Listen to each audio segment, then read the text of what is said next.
देखिए class 12th का बहुत ही सुंदर टॉपिक है मैथ का मैट्रिक्स या आव्यूह।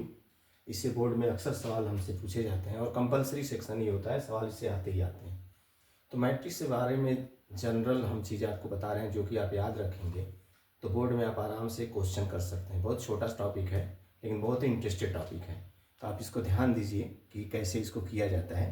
तो सबसे पहले हम लोग मैट्रिक्स के बारे में देखेंगे कि मैट्रिक्स क्या होता है। तो मैट्रिक्स क्या होता है, जो अंक होते हैं चाहे फंक्शन होते हैं उनका एक आयताकार क्रम होता है। जैसे मान लीजिए आयताकार क्रम का मतलब ये हो गया कि जैसे मान लीजिए यहाँ एक्स हो गया, यहाँ वाई हो गया, यहाँ 1 2 3 4, इस तरह से इसकी व्यवस्था को ऐसे लिख दिया जाए तो इसी को हम लोग कहते हैं मैट्रिक्स। अब देखिए इसमें ऐसे लिखा हुआ है, ये ऐसे भी हो सकता है। अब इसमें चीज़ें क्या होती हैं इसको अब जानना है। अब इसके बाद जब मैट्रिक्स आपने देख लिया तो मैट्रिक्स का आर्डर होता है, आर्डर जिसको हिंदी में कोटि भी कहा जाता है। तो अब देखिए इसमें सबसे पहले रो बताया जाता है, तो ये है रो यानी पंक्ति 1 2 3, और ये है स्तंभ यानी कॉलम। तो इसको हम कहते हैं रो और इसको कहते हैं कॉलम। और मैट्रिक्स को अल्फाबेट के बड़े अक्षर से लिखा जाता है। तो अब जैसे मान लीजिए हमने ए लिख लिया कि ये हमारा एक मैट्रिक्स है, तो अब इसका आर्डर क्या है, तो जितनी रो हैं जितनी कॉलम है तो पहले रो को लिखा जाता है। तो इसमें रो कितनी है 3, कॉलम कितने हैं 2। तो ये मैट्रिक्स किस आर्डर का है 3x2 का। हमेशा ये ध्यान रखना है हम लोगों को कि मैट्रिक्स जब भी लिखा जाता है तो उसके आर्डर में सबसे पहले रो लिखा जाता है और फिर कॉलम लिखा जाता है, यानी पहले पंक्ति और फिर इसका क्या लिखा जाता है स्तंभ लिखा जाता है। तो इस तरह से हम लोगों का ये मैट्रिक्स हो गया। और ये भी हो सकता है कि इसमें देखिए इसमें रो ज़्यादा है कॉलम कम है। ये भी हो सकता है कि जैसे मान लीजिए कि कहीं आपको लिख दिया गया कि 3x5, इसका मतलब इसमें 3 रो है 5 कॉलम है, यानी इस मैट्रिक्स के आपकी पंक्ति 3 है और कॉलम 5 है।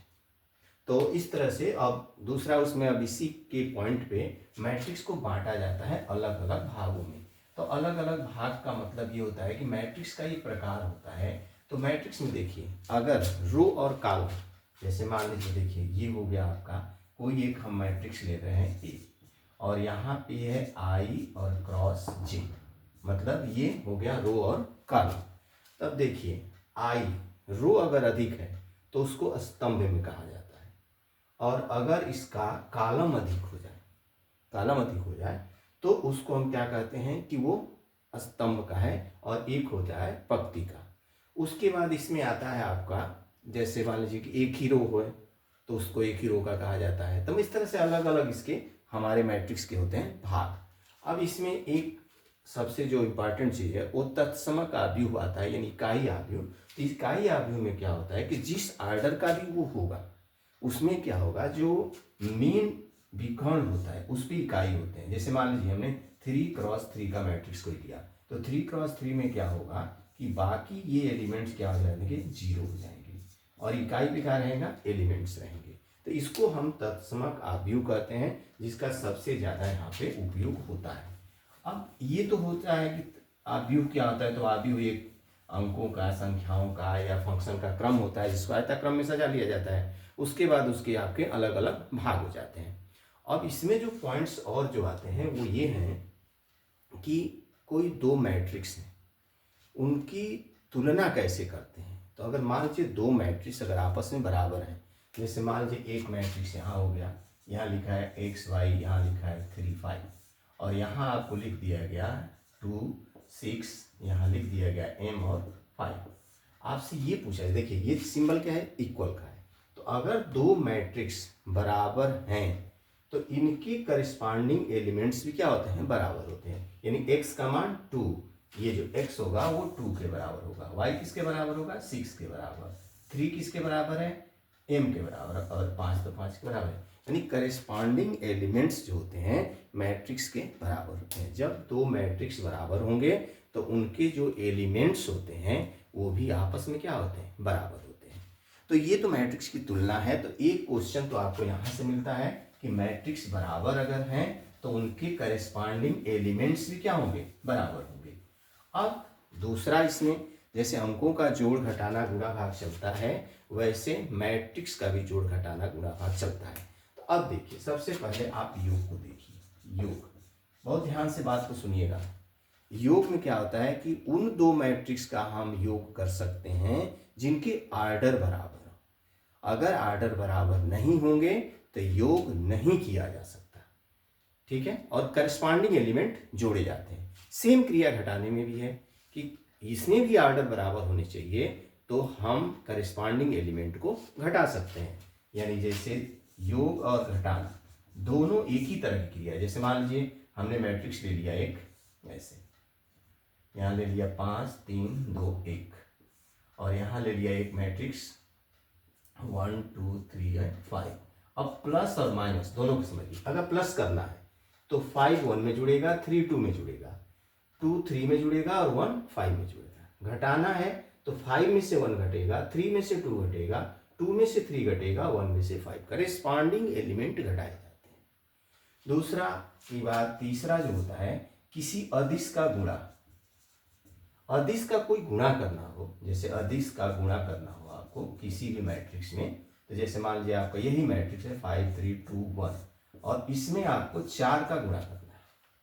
तो जब भी आप 4 का गुणा करेंगे तो इसके सभी एलिमेंट में इसका गुणा होगा, यानी इसका रिजल्ट क्या होगा 20 12 8 एंड 4 ये होगा। तो जब गुणा करना होगा किसी अदिश से तो उसके सभी एलिमेंट में गुणा किया जाएगा। तो ये सब पॉइंट्स तो बहुत सिंपल हैं। इसका जो सबसे टेक्निकल पॉइंट है वो ये होता है कि किसी मैट्रिक्स का मैट्रिक्स में कैसे गुणा करते हैं, ठीक है। किसी मैट्रिक्स का मैट्रिक्स में कैसे गुणा करते हैं, ये पॉइंट ज़्यादा इंपॉर्टेंट है। तो अब देखिए कैसे मैट्रिक्स का मैट्रिक्स में गुणा किया जाता है। तो पहले जनरल से समझिए। यहाँ एक मैट्रिक्स हम ले रहे हैं, ये इसका आर्डर है m क्रॉस n, और दूसरा जो मैट्रिक्स है इसका आर्डर मान लीजिए है n क्रॉस p। बहुत ध्यान से इसको देखिएगा। यहां देखिए इसका कॉलम और इसका रो अगर बराबर होगा, जिस मैट्रिक्स हमको गुणा करना है उसका ये कॉलम और इसका रो जब बराबर होगा तभी गुणा हो सकता है, अन्यथा गुणा नहीं होगा। और जब गुणा हो गया तो जो रिजल्ट मैट्रिक्स आएगा उसका आर्डर होगा m क्रॉस p, यानी पहले का रो और दूसरे का कॉलम जो रिजल्टेंट मैट्रिक्स होता है उसका रिजल्ट होता है। मतलब इसके बाद जो हमारा रिजल्ट आएगा, ये जो मैट्रिक्स मिलेगा इसका आर्डर होगा m क्रॉस p। तो इसमें जो सबसे विशेष ध्यान देने वाली बात यही है कि जब दो मैट्रिक्स का गुणा करना हो तो पहले मैट्रिक्स का कॉलम और दूसरे मैट्रिक्स का रो बराबर होना चाहिए, अन्यथा गुणा नहीं हो सकता। अब ये मान लीजिए कि गुणा संभव हो गया, दो मैट्रिक्स हमारे पास हैं जो कंडीशन को फुलफिल कर रहे हैं, तो अब कैसे गुणा किया जाता है उसको देखिए। अब जनरल एग्जांपल में देखिए, हम मान लीजिए कोई मैट्रिक्स यहाँ ले लेते हैं 2 3 और 5 6। अब देखिए ये मैट्रिक्स है 2 क्रॉस 2 का, हम इस मैट्रिक्स को कर दे रहे हैं 2 क्रॉस 3 का। तो 2 क्रॉस 3 तीन कॉलम होंगे तो 1 1 2 कर दे रहे हैं, 2 3 और 1 कर देंगे, 2 क्रॉस 3 का मैट्रिक्स हो गया। अब जो रिजल्टेंट होगा ये देखिए, ये और ये खत्म हो जाएंगे, रिजल्टेंट इसका होगा 2 क्रॉस 3 का होगा। अब कैसे गुणा किया जाता है वो देखिए, इसका रो लेंगे आप और इसका कॉलम लेंगे और करेस्पॉन्डिंग एलिमेंट का गुणा करके जोड़ते जाएंगे और रिजल्ट लिखते जाएंगे, एलिमेंट मिलते जाएंगे। जैसे 2 का एकम 2 3 दूनी 6 6 2 8। अब इसमें चलिए 2 एकम 2 3 लिख के 9 11, 2 दूनी 4 3 एकम 3 7। अब सेकेंड रो में जब आप आएंगे इसके तो आपको सेकेंड रो के एलिमेंट यहाँ पे मिलना प्रारंभ हो जाएंगे। अब देखिए 5 है, 5 1 जा 5 6 2 जा 12, यानी 12 और 5 17, फिर 5 और 18 5 और 18 23, उसके बाद 10 और 6 16, ये रिजल्टेंट होगा 2 क्रॉस 3। तो बहुत इंपॉर्टेंट पॉइंट ये होता है कि गुणा कब होगा, तो गुणा जिस मैट्रिक्स से आपको गुणा करना है उसका कॉलम और जिसमें गुणा करना है उसका रो बराबर होना चाहिए, तभी गुणा हो सकता है। और रिजल्टेंट जो मैट्रिक्स हमको मिलेगा उसका आर्डर क्या होगा, पहले का रो और दूसरे का कॉलम, ये हमारा होता है रिजल्टेंट। और इस पे सवाल आपको कन्फर्म बोर्ड में पूछे जाएंगे, जिसको आप ध्यान से करिए। अब आगे चलते हैं, इसमें जब गुणा का टॉपिक आप कर लेते हैं तो इसके बाद इसमें आता है ट्रांसपोज करना, यानी मैट्रिक्स का परिवर्त। अब परिवर्त में क्या है, जैसे कोई मैट्रिक्स है आपका, ये जैसे मान लीजिए आपका मैट्रिक्स है 2 1 3 5, ये आपका मैट्रिक्स है। तो ट्रांसपोज को ए डैश से नोट किया जाता है और आप रो को कॉलम बना दीजिए, कॉलम को रो बना दीजिए। जैसे ये 2 1 रो है तो अब इसको 2 1 कर लीजिए, इसको 3 5, तो ये हो गया आपका ए डैश। इसको कहा जाता है ट्रांसपोज यानी परिवर्त आव्यूह। तो ये हो गया ए और ये हो गया ए डैश। तो इसको हम कहते हैं मुख्य मैट्रिक्स है ये, और ये हमारा ट्रांसपोज मैट्रिक्स है यानी परिवर्त आव्यूह। अब इसमें दो शब्द हमको और मिलेंगे। एक शब्द होता है हमारा सममित, देखिए इसको देखिएगा, एक होता है सममित और एक होता है विषम सममित, एक होता है विषम सममित। अब सममित और विषम सममित में क्या है कि जैसे आपने ए का ट्रांसपोज किया और ए जो है वो ए डैश के बराबर ही हो जाए तो इसको सममित आव्यूह कहते हैं। अगर ए को डैश को आपने किया और वो माइनस के बराबर हो जाए, जो ए हो जाए वो ए डैश हो जाए माइनस ए के बराबर हो जाए तो इसको कहते हैं विषम सममित। यानी अगर आपने ट्रांसपोज किया, चिन्ह नहीं बदला, अंक वही रहेंगे तो उसको सममित कहते हैं। अंक वही है लेकिन चिन्ह बदल गए तो उसको विषम सममित कहते हैं।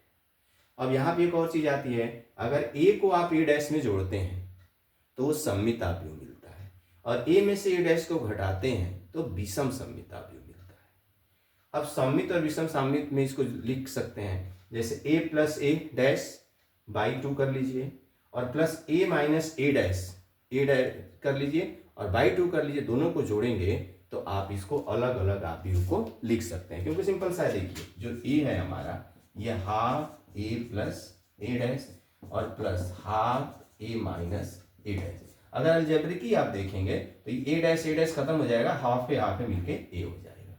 तो इस तरह से जो हमारा आव्यूह होता है उसको सममित और विषम सममित के योग के रूप में लिखा जा सकता है और ये बहुत बार पूछा गया है। तो इसको ध्यान रखिएगा, जब ट्रांसपोज और सेम मैट्रिक्स को जोड़ते हैं तो सममित मिलता है, घटाते हैं तो विषम सममित मिलता है, और हम जो मेन मैट्रिक्स होता है उसको सममित और विषम सममित के रूप में लिखा जा सकता है।